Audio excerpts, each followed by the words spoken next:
Hello, hello, hello. Welcome, everybody. Good morning. How is everybody feeling today? Thank you for joining us in today's Publications webinar series on soft skills. My name is Greg Soteropoulos. I'm very, very happy to have you with us. For those of you who are joining us again, welcome back. For those of you who are joining us for the first time, welcome. And if you can please just stretch out your fingers, open up the question box located in the dashboard of the platform. That's where we will be communicating from. If you can just type in where you're tuning in from, this way I can get an idea where my participants, my fellow educators are tuning in from. If you can write it in the question box, please. Today is Friday, so TGIF, thank goodness it's Friday.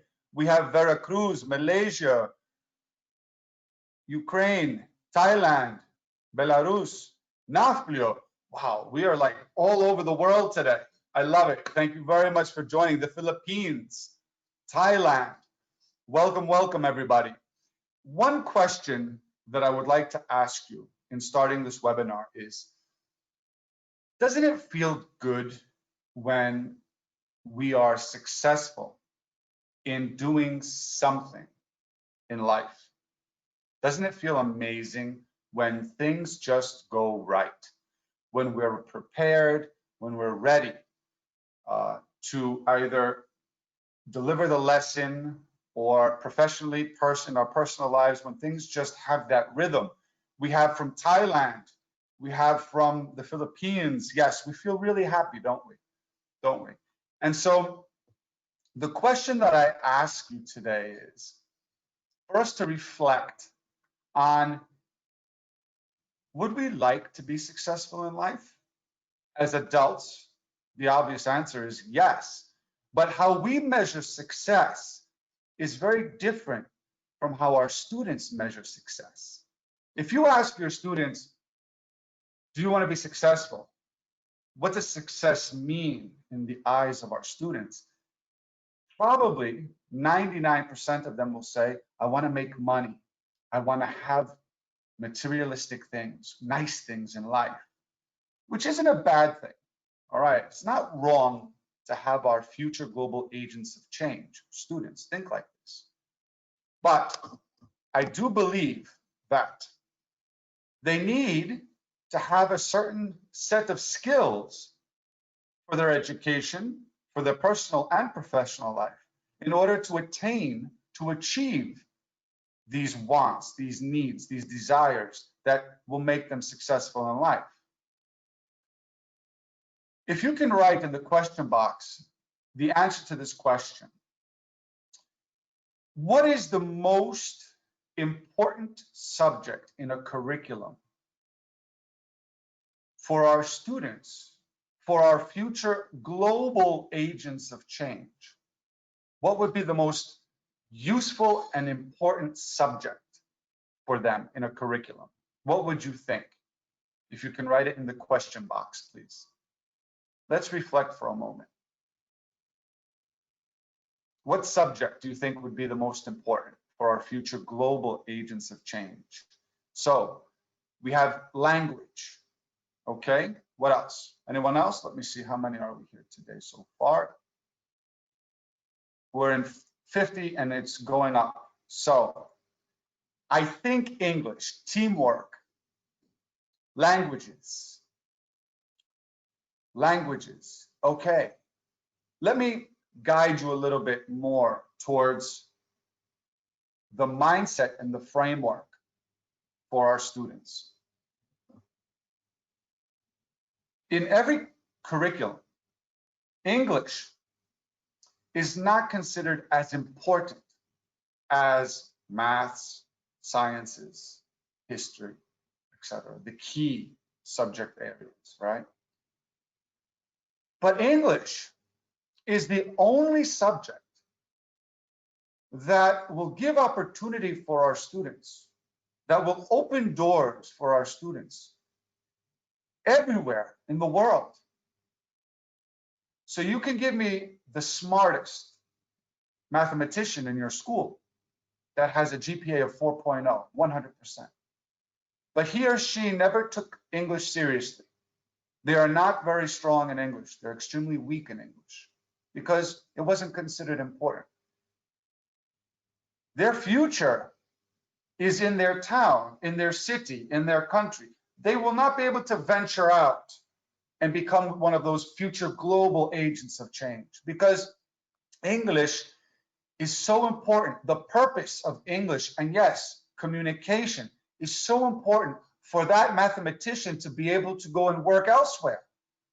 So, for our students to be successful in life, they must take every subject seriously, but which they already do, but take English more seriously, because that is what will open doors, along with something else, my fellow educators, along with skill sets, tools that they can use, along with English and the other subjects that they're studying, so that they are fully prepared for their future. And those skill sets are soft skills, some of which we're going to discuss today. There is a plethora of soft skills out there, but I took 7 skills that I find are very appropriate for students in primary, middle, and high school, and young adults. Okay, so success. How do we measure it? That's difficult, but how can we help it? By having our students find the purpose of English and why it's important in their future, along with these tools that we're going to talk about today. The world is changing exponentially at a rate that we cannot catch up with. There are jobs that are going to be for our students later on in life, they don't even know exist yet. The demographics of countries are changing. The economies are changing drastically, spiking, dipping, balancing, plateauing. Technology is changing at a rate that we cannot catch up with. Our students are digital natives. They're the wired generation. But, and I say this respectively, online learning through technology cannot replace face-to-face learning. It can assist it, it can work with it, but it cannot replace it. Mother Nature, the world is changing, Earth is changing, global warming is changing. And ultimately, our lifestyles are changing. And we saw that with quarantine and Rona. Rona 19 was a clear example of how our lifestyles are changing. So, looking at this and looking at the different pies, the pieces of the pie, okay, in this changing world that we live in, we as English teachers are accountable not only for delivering the hard skill of English, but also injecting here and there the importance of soft skills for the betterment of their life. So hard and soft skills, we have heard these 2 terms before. What are they? I'm not going to sit here now and give you the definition of both. Excuse me. What I am going to do is explain it in a very different way. Let's think of them as a recipe. And with every recipe, we have certain ingredients that go into the recipe to ultimately show an outcome. Okay. Hard and soft skills are the ingredients for our students to have a successful life, to have a successful career. Now, as every career changes and differs, that means that the recipe that each student takes and uses changes. The ingredients may change based on what they want to do, the day, the project, the week, the month, the year, etc. The interaction. We pick and choose what soft skills and hard skills we're going to do in the moment. And so If these ingredients change, it means that the outcome is going to change. If we have the same outcome, if we use the same recipe, then we are not flexible. We are not adaptable to change. So right now, I'm going to show you some phrases that are going to show up in the middle of this slide. You have 3 to 5 seconds to quickly reflect and to write down in the question box, where do you think they go? Do they go to hard skills or do they go to soft skills? Now, these phrases, these explanations were found on the internet, some of which I disagreed with. Okay, experts have said that there's a distinction between hard and soft skills. That means black and white. And as I said to you before, we shouldn't live in the black and the white. We should live in the gray. We should be able to think, right? And ask and be curious about the why. So, teachable abilities. Which of these are teachable abilities? If you can write it in the question box, hard or soft skills? What do you think? Which of these are teachable abilities? Hard skills. Soft, soft. Teachable, soft, soft. Okay, a lot of you are writing soft skills, very few hard. So for teachable abilities, professionals say that they are hard skills. Okay, content. Personality traits. If you go on the internet and you put hard and soft skills, where do personality traits go? Do they go to hard skills or soft skills? Yes, soft skills. Okay. Technical abilities, where do they go? Technical abilities? Technical abilities, hard skills, wonderful. Hard skills. Behaviors and habits. We had spoken about this before in another webinar. Behaviors and habits, where do they go? Hard skills or soft skills? Where do our behaviors and our habits go? Usually. Soft skills, very good. They are transferable, now be careful with this, across different careers and different industries, different sectors in which we can work. They are transferable, they can be used everywhere. Hard or soft? Hard, hard. Interesting. Hard. Okay. Soft skills. We'll discuss it in a moment. Easily measurable. Which of these are easily measurable? That you can sit and assess and measure if they are working or not. Hard skills, very good. Abilities not unique to any job. Abilities that are not unique to any particular job. They can be used everywhere. Excuse me, they can be used everywhere. Everywhere. Soft skills, very good.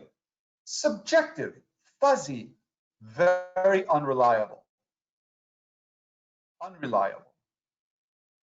People have said that soft skills are unreliable. Now, acquired in the classroom. Now be careful because the warm-up, the introduction should share with you my opinion on this. Acquired in the classroom, they say hard skills. Now, wait a minute. Time out. Those of you who have seen me before with my presentations, and those of you who know me as an individual, I always want to look at things 360. Soft skills are certainly not subjective, fuzzy, vague, and unreliable. They are probably sometimes more reliable than hard skills. Why? Because if you go to learn to become an engineer, if you go to learn to become a doctor, and you focus on those hard skills, the content knowledge, then that's all you can do in your life. That's all you're going to be. But in times of change, if you have to adapt to the economy, if you have to adapt to what is going on in your environment, and you have to change jobs, what are you going to do? Are you going to be able to do something else if that's all you've done is be a doctor or an accountant or an engineer? Because you never focused on the soft skills. You see, soft skills are sometimes more reliable than hard, because with those soft skills, you will be able to go and work elsewhere. Soft skills are certainly teachable. I totally agree with this, and you are going to be proof of that in the coming months. Soft skills are certainly acquired in the classroom, directly and indirectly. Students are learning soft skills. Now, our future global agents of change, our students, need to be nurtured much more now than ever before, because they have superpowers. And these superpowers that I like to call soft skills, some of them have them already. They make them stronger. They need to be taught these to make them stronger for their future, to make them prepared for their future. These superpowers, because soft skills have many different titles: people skills, soft skills, future skills. There are many different titles that describe soft skills. I like to think of them as superpowers. And if we want to talk to our students about soft skills, why not put it in a context that they will maybe be excited about, and use the word superpowers? These superpowers, these soft skills, are, as we see with this visual prompt, are what we're going to do to fill in the gaps, the needs of our student.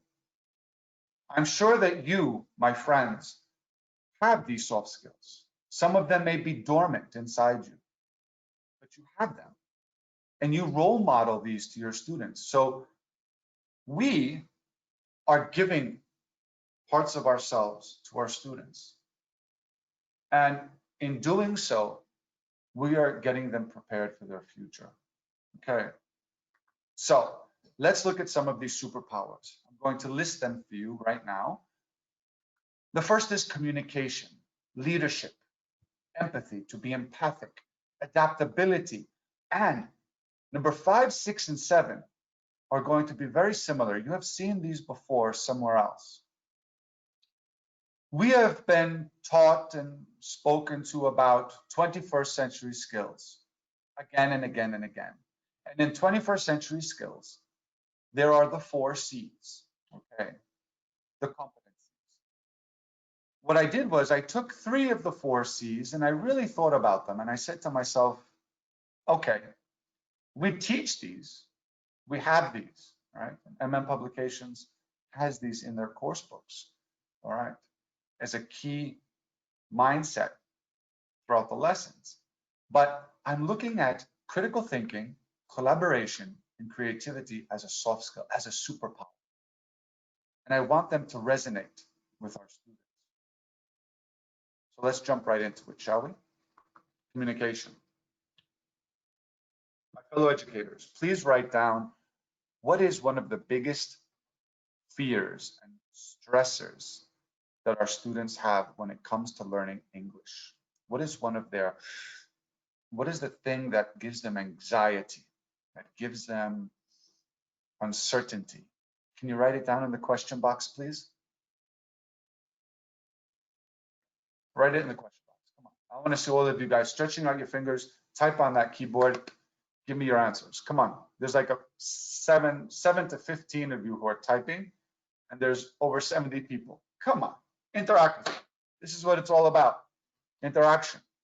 So we have mistakes, making mistakes. They are afraid of making mistakes. How to speak. Fear of speaking incorrectly. You're spot on. You're right there. You're with me. You got it, right? They are afraid of making mistakes, therefore they speak right. Okay. What else? Tests. And one part of the test that they can't stand is speaking. They are stressed on how to use the language correctly. Failing. Love it. Exactly. So we're going to discuss all of this today, because the key soft skill that students need to be relaxed about is speaking, communicating. The fear of being humiliated. Yes, by their peers, sometimes by us. Indirectly, we don't mean to do it, but it happens because we're not aware of our nonverbal and verbal body language, right? So in communication, in speaking and listening, the first thing is for them to feel comfortable, guys. For them to feel comfortable, you need to make a rule of respect. RESPCT. Respect, like the song. Okay. They need to respect one another. They need to understand that at some point they all feel like this. All right. No worries. I love Heraklion, right? The thing is, we want them to know that it's okay to make mistakes, that it's okay to speak in their unique, authentic manner when speaking English. They don't have to sound like me. They don't have to sound like you. They don't have to sound like the tape script. We want them to feel comfortable, first with themselves and then with those around you, right? But if those around them don't make them feel comfortable, as you said, they feel humiliated, then whose job is that to stop it? Ours. Have you ever told them that you make mistakes when you speak? I'm sure you do. I do. I'm from New York. New York, and I don't speak with my New York accent when I do presentations because sometimes it's a little bit too thick. But in America, in New York, right, being a Greek American, my grammar, oh, it's horrible. I make mistakes. So, as being a role model, you need to have them relax and tell them communication is key. It's one of the biggest, most important superpowers that we have to express, to communicate. All right. Now, you as a teacher, when you communicate, I want you to realize that when you're communicating with your students, I want you to read them. I want you to read your audience because when you deliver your information, when you deliver the content, when you deliver your lesson, I want you to do it in a way that resonates with them, that you are aware of their verbal and nonverbal body language, that you are able to change the way you communicate based on how they are getting the information. Authenticity. I've used this concept before in why we teach the way we do the webinar. Because you are authentic in the way that you talk. You are authentic in the way that you talk with your body language. Do not keep yourself in a bubble. Okay? If you're speaking to them and you feel something, like I just said before, respect, RESPCT, and I did that little move. If you feel it, do it with your students. They're going to laugh. They're going to smile. What does that mean, guys? When your students laugh and they smile and they take a deep breath, what does that mean in communication? It means that they are listening to you and they are, yes, Carla, they are relaxing through this communicative approach. And if they are relaxing, listening to you, they will be more relaxed in answering you, in speaking to you. Okay, everything connects. Storytelling, wow, it can change an interaction just like that. How many of you use storytelling in your lessons? How many of you use storytelling in your everyday lives, in your personal lives, with your kids? What do? Huh? My daughter is 12, my son is 6.5. From the moment my daughter was born, I started telling her stories at night, spontaneous stories that just came to my mind about mushroom fairies, about the gentle giants of Magic Mountain, whatever came to my mind, every single night, right? Sometimes I use the same characters. And at one point, as I was doing it with my son, because my daughter, after a certain age, she didn't want it anymore. Well, she didn't need it anymore. My son said to me one night, I'm starting to tell the story, and he puts his hand on my mouth like this. I said, are you tired? Do you want me to stop speaking? He says, no. He goes, let me tell you a story. I said, really? And he started to tell me a story. My friends, I kid you not. This is the God's honest truth. He was telling me a story, 6.5. Started in the present tense, went in the past tense, changed direction to the future tense, came back to the present tense, and he finished the story. Now, I haven't taught him grammar. Yes, I speak to him in English every day, all day, for 6 years. That makes a difference. But in storytelling, he's using his what? His critical thinking, soft skill. His creativity, soft skill. And focusing on communication. So, storytelling, do it, use it, okay? Now, here are some tips, okay? Some quick tips for communication. In communicating, sometimes it's our character to jump right in and to talk. Sometimes it's our character as a teacher to get excited and to keep talking to our students.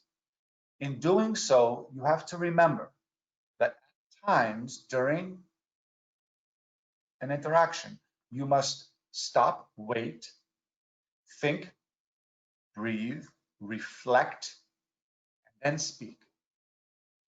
Part of communicating is listening. Don't forget that. Okay. Our students don't do that sometimes. I know my kids don't. Oh my goodness. When we speak to our students or to our kids, they're ready to give us the answer. We haven't even finished talking. Right? Listening is also a sub skill. Okay. Communication. Taking time to process can ease those around you and help you to direct your message. So by you not saying anything, by having that silent moment, that silent moment is key to learning. Now, take a look at this. No matter what job you have in life, your success will be determined 5% on hard skills, academics, 15% on experience, 80% on communication. And why is it 80%? Because communication is a key asset in what? In leadership. So communication is linking now to leadership. And as I just mentioned to you, being a good leader, communicating, okay, working on communication is not just about speaking, but being silent. And when things are silent, then you are listening to the verbal and nonverbal body language. So allow your students to speak. And what you do is you focus and you listen. It's not by chance that both of these words have the same letters in them. If you take a look carefully, they both have the exact same letters, just in a different order. So I spend a lot of time on communication because I think it is the most important soft skill for our students. All right. Now this links into leadership. You are a leader in your own right in your classroom. You show your students how to lead. Now, in the hierarchy of a school, we have school owners, we have principals, we have directors, we have coordinators, we have teachers, we have students, we have the staff that work, okay, the assistants that work in the cafeteria, right? The crew that keeps the school hygienically clean, right? We all show leadership qualities. Our students learn that through us. I want you to look at the big picture. I want you to look at education as a process in which our students go through. And in going through this process, this growth, this performance of learning the language, they're also increasing their skill sets, becoming a more efficient leader. To know exactly how to guide a group, a team, to guide your students to work together towards a common vision, a common goal. You give them a challenge. They have to meet that challenge head on and not be afraid of making mistakes. You show them this. You see, the events that happen in a school outside of the classroom, students are aware of. They see what's going on in the hallways. They see what's going on in the offices when they pass. They see, they hear, they internalize. You as the teacher, tell powerful, meaningful stories, excuse me, to inspire, motivate, keep their ambitions, their engagement high. So after 2 months of quarantine, 3 months of quarantine, right, you should start communicating in a little bit different way because students are getting bored with this. All right. So I want you to look at leadership as being a role model. Okay. Our students are spending 24/7 with their parents. Now, if that's a good thing or a bad thing, I don't know. It's dependent on what the household is like. What I do know is this: they miss you. Your students miss you a lot, and I'm sure you miss them too. So, in being proactive, remember that when they come back to class, they're going to look at you again as their mother, their father, their facilitator, their big brother, their friend, their confidant, their superhero, everything that you are in the eyes of your students. Be that leader. And in doing so, I want you to show integrity. I want your students to understand that the heart and soul of a leader is integrity. Okay? Some tips for this. Sometimes as a leader, you take the credit when things go well. But as being a leader, I want you to operate under the radar. Give others the spotlight when there is an opportunity. As you see this with this visual prompt, there are two types of leaders. There is the leader that pushes the team to go, but he or she is part of the weight. He or she is part of the problem. He or she is not a true leader in its own right. But as you see with the picture on the bottom, in being a true leader, you are there with your students. You are there with your team. You are helping them, guiding them, working towards the same vision and target, lessening the load so that it is easier to move forward. Now, sometimes in life, our superiors do not show leadership in the way they should. And they are, as the visual prompt on top shows. So in education, this is the reason why I always say it is a we working as one, not I am here, you are here, I am here, you are here, I am here, you are here. Let's all work together. But when things go wrong, who's to blame? You see, a leader is someone who is accountable. A leader is someone to say, if something doesn't go right, it is not just because of you guys, it is because of me, because I did not lead appropriately. I did not lead effectively. We want our students to do that. We want our students, if they're working in a group, if they're working in pairs, not to point the finger at other people and say, it's your fault. It's not their fault. It's not one person's fault. It's everybody's fault. You didn't speak. You didn't help. You didn't assist. You had it in your mind. You didn't say it. Then that means you did not lead appropriately. Okay. It's called accountability. Now, we've spoken about accountability. You've seen this slide before. Okay. But I promised you that I was going to tell you a story about this little slide. Accountability has changed throughout the years. When we were kids, as you can see here, 1960. I'm dating myself, but anyway. When we were kids and we had bad grades, we didn't do well in school. It was our responsibility to get our grades up. We didn't go out to play with our friends. We didn't skateboard. We didn't watch TV. Our parents said, you get your grades up and you'll be able to do the things you want to do. Correct? Yes, I think the majority of us can agree with that statement. But look at the students of today. The students of today do not know how to lead. They do not know how to be accountable because their parents make them this way. If something goes wrong in school, the parents and the students come to us, as you can see here, and they blame us. So how do we lead in this particular situation with parents? First and foremost, we do not look like this, as this lady looks. We sit comfortably with our shoulders back, relaxed. We smile in a very relaxed smile. We invite the parents to come inside, to have a seat, welcoming them, okay? And we say, I first want to start off by expressing how happy I am that your son or your daughter is part of this team, because without him, without her, this team wouldn't be what it is today. So the parents are going to say, wait, what are you talking about? They're not studying. They have bad grades. They're not behaving.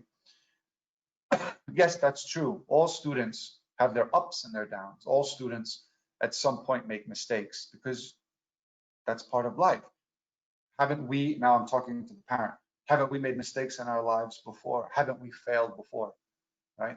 But we overcome those failures and we pushed further, right? So it's only normal that your son, right, had some bad behavior, had some bad grades, but that doesn't mean that it's over. It doesn't mean that we can't better our best.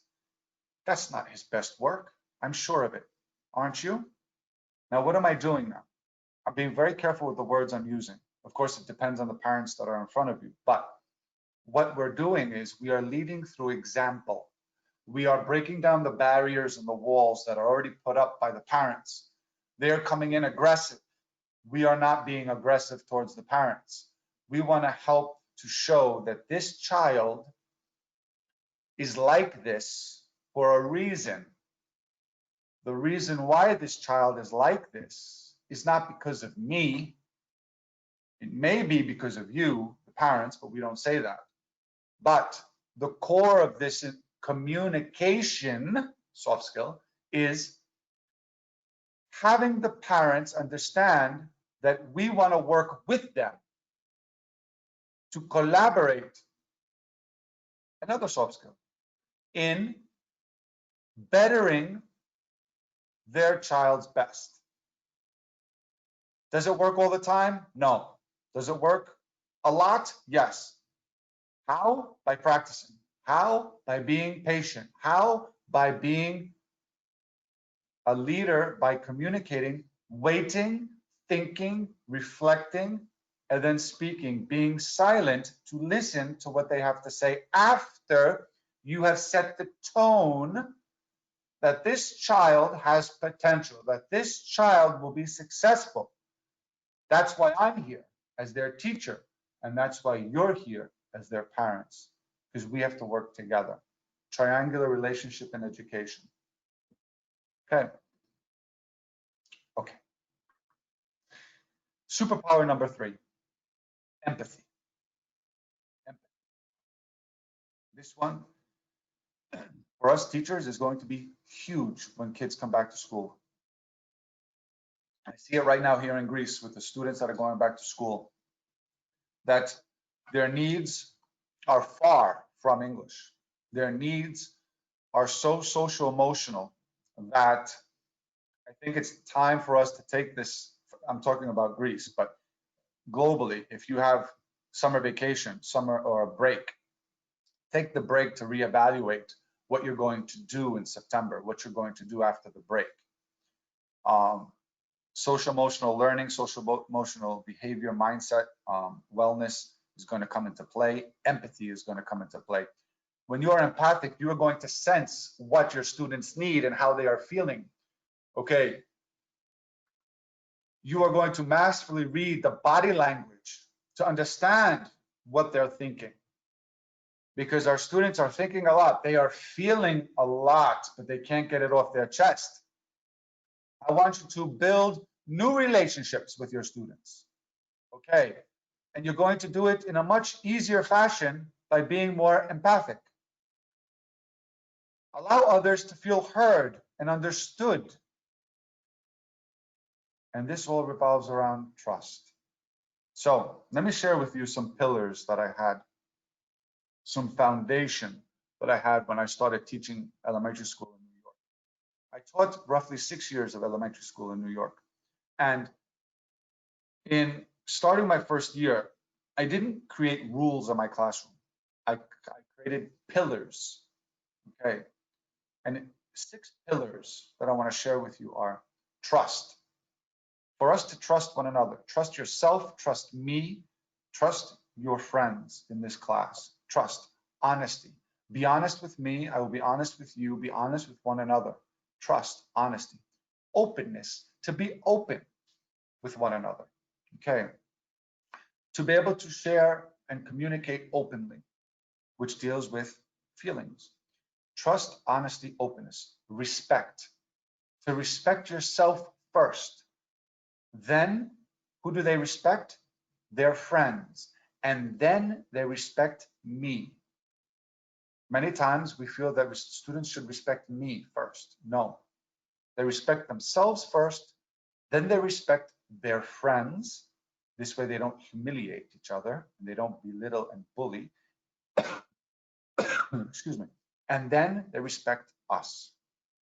Trust, honesty, openness, respect, and then love and forgiveness.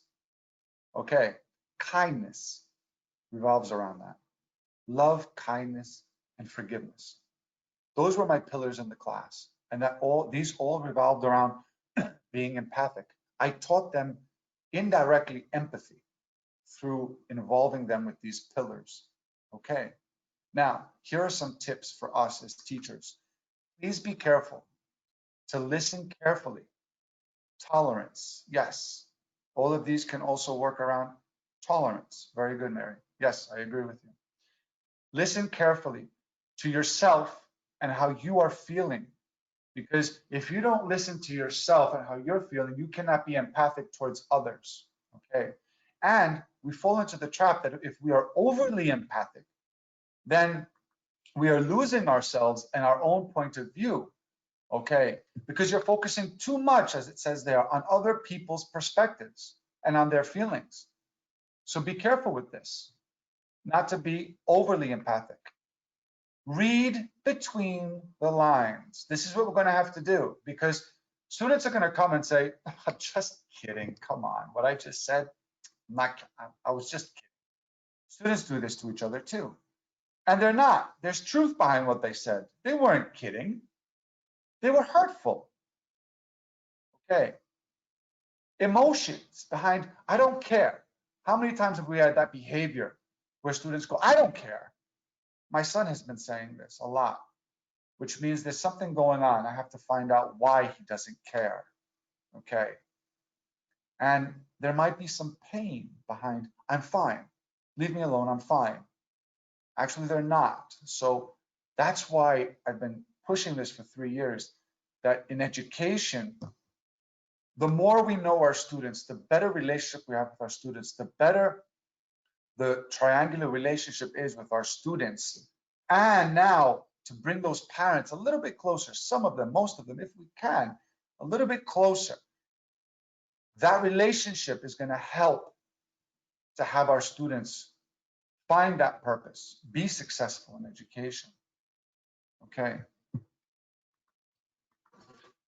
Emotion, fear, love, joy, shyness. Okay. Anger. They're resonating right now with our students. I mean, let's think about this for a moment. In this quarantine period, right? How stressed have you felt as an adult? Right? Teaching outside of your comfort zone, having to work from home, having your kids, having your husband, having your wife, having your pets, having your parents, having your in-laws, right? Bills are coming. Some people lost their jobs. Some people got deduction in pay. It was hard on us. Imagine the kids, right? That's empathy. To put yourselves in other people's shoes and to feel what they're feeling. Adaptability, all right? To adapt to what is going on around you. Flexible and able to respond in real time to change and the changes that are happening to you and to your environment. What better example is now with quarantine? You weren't thrown off your game. And that's why, on behalf of MM Publications, we would like to, and I would like to say thank you and to applaud you and to say bravo and to say good job, because our superpowers resonate in the classroom. Online, we had limitations, but yet we adapted. Some countries sooner than others, but in the end, we all adapted in some way. You weren't thrown off your game. So I understand how hard it was. Parents don't. Okay. But you did a good job. You see, in adapting, there are opportunities when things go wrong, or there are opportunities when you have to face your limitations. You can change the course somewhat. Our students, are they adaptable to change? Can they work with what they got? This is a New York saying, what you got, work with what you got, right? It's not complaining and making excuses that you can't that you can't do your job. Students not making excuses that they can't learn because they're not in school. Okay. Students today cannot adapt as we were able to adapt when we were kids. So some tips are that if some new app comes out, if some new technology comes out, if new information comes out, I don't want you to say, ooh, everyone's doing it. Let me do it too. Let me adapt to this change that's coming out. Don't abandon your plan. Don't change direction. I want you to critique the new information, see what it's about, research it. Many teachers jumped onto a platform to teach. Many schools chose a platform to teach. They didn't do their research. They didn't change gears. They didn't go to a plan B. And it showed. Sometimes staying the course will help you avoid running around in circles. That happened. I know this for a fact because I've seen it. Always have a plan C that's different than A and B, but the how is different in all the plans, but the result, the end game, is all the same. The outcome is the same. It's just how you get there is different. Okay. It is not the strongest of the species that survives, nor the most intelligent that survives. It is the one that is the most adaptable to change. Charles Darwin said this. So my friends, let's reflect on Rona. Let's see. Let's learn from this. Do soft skills come in handy for us teachers, for our students, and for parents? How will this particular superpower of adaptability help us teachers going back to having face-to-face teaching? It will be different. I've seen it already here in Greece. Are teachers adapting, or are they just going to the same thing that they did before quarantine? Because let me tell you, the students are not the same. Their needs are a little bit different. So that means we need to reflect and adapt also to their needs. Food for thought. Now, critical thinking. To cut through all the information, to make different connections between ideas, and to find really unexpected paths. This is what critical thinkers do.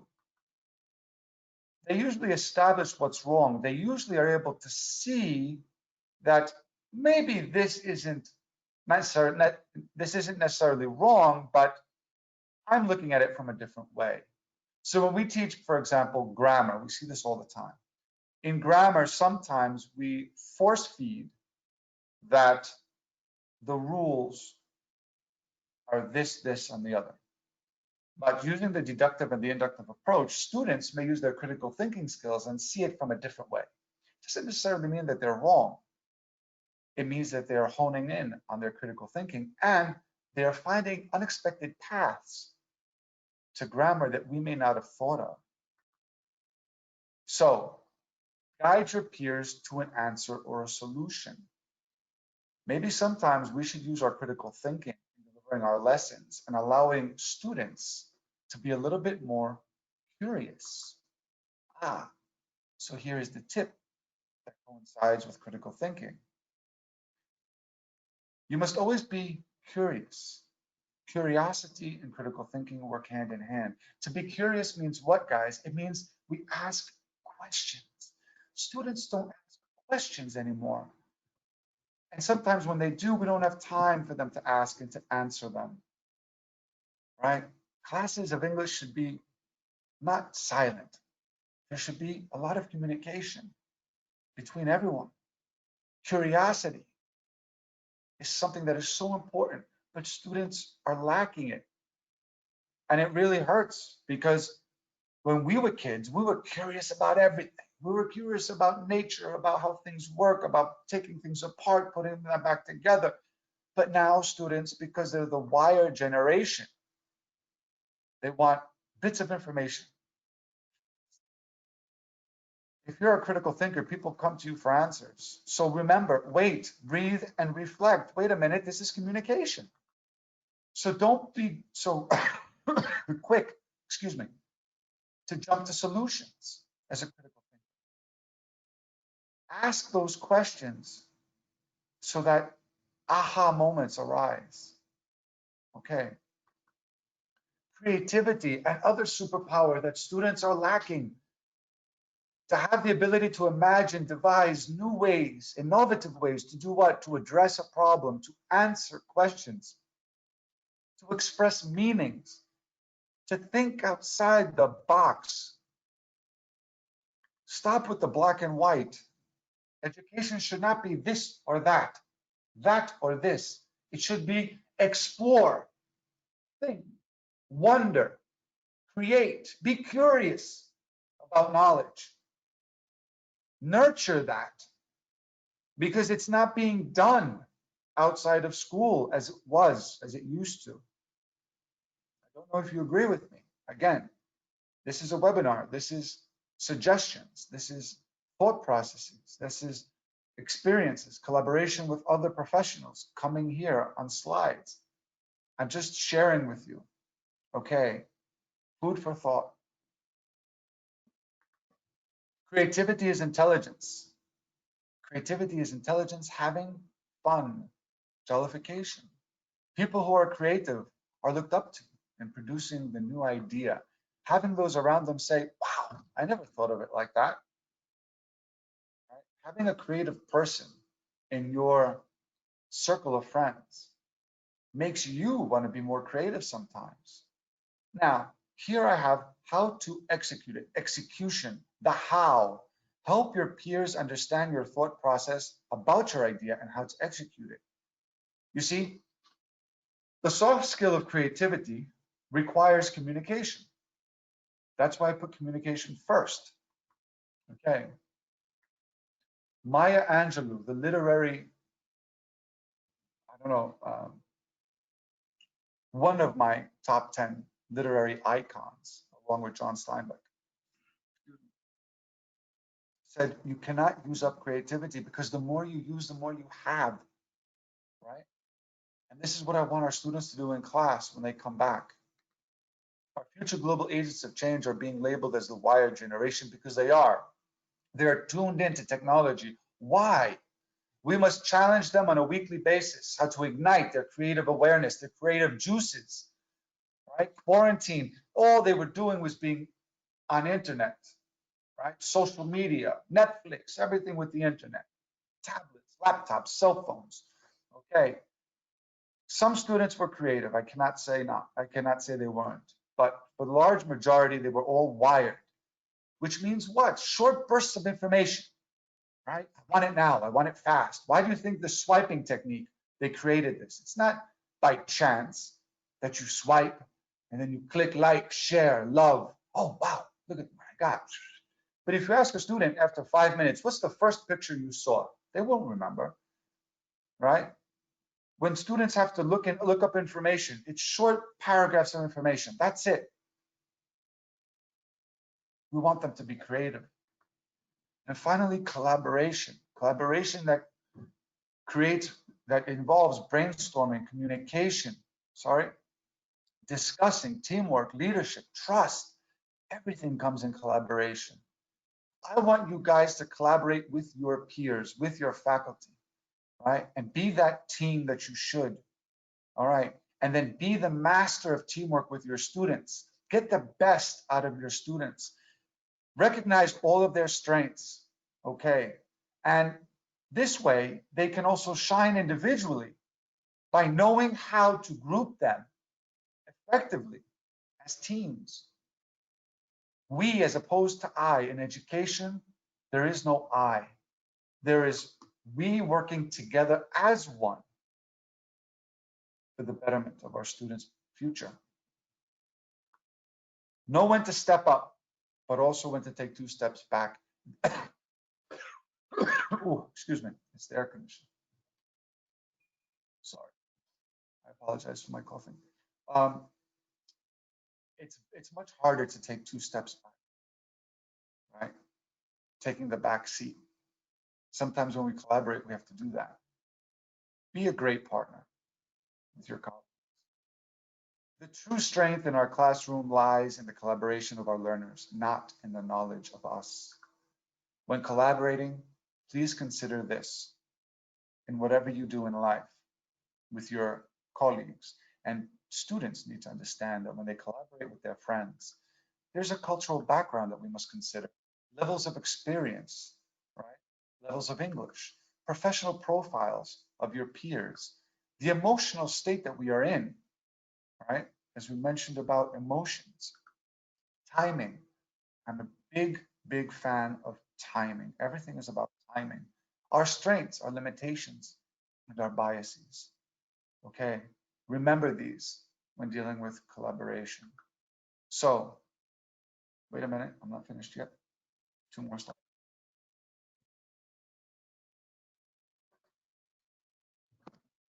Soft skills challenge. We have communication, leadership, empathy, adaptability, critical thinking, collaboration, and creativity.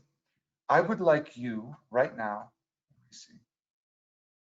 I would like all 90 of you to please stretch out those fingers, type in the question box, and share with me which of these soft skills do you think is your strongest right now, this moment, as being a teacher, as being an educator? Which one of these soft skills?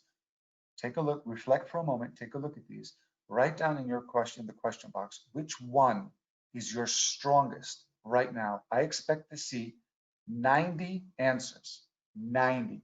I can't count them very fast, but I want to see all of you write down which of these is your strongest soft skill. Communication, empathy, critical thinking, creativity, communication, adaptability, creativity,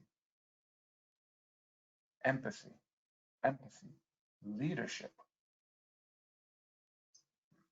communication, adaptability.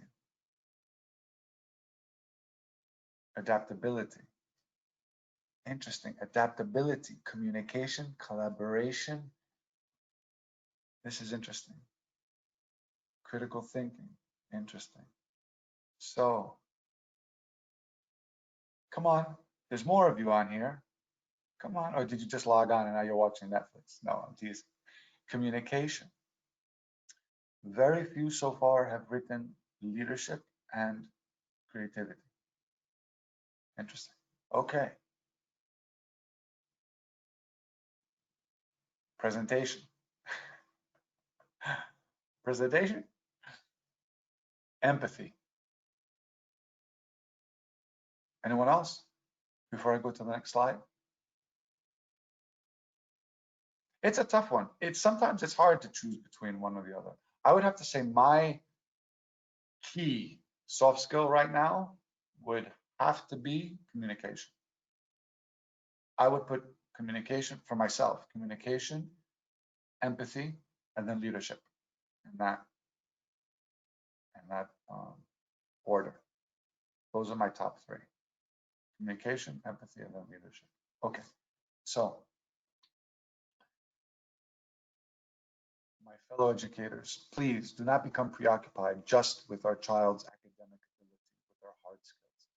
I want you to teach them to sit with those sitting alone, to be kind, to offer help to those who need it in class, to be a friend to the lonely students, to encourage their friends, to think about other people and not just themselves, to share ideas experiences, their time to look for the good in everyone, but first to look at the good in themselves.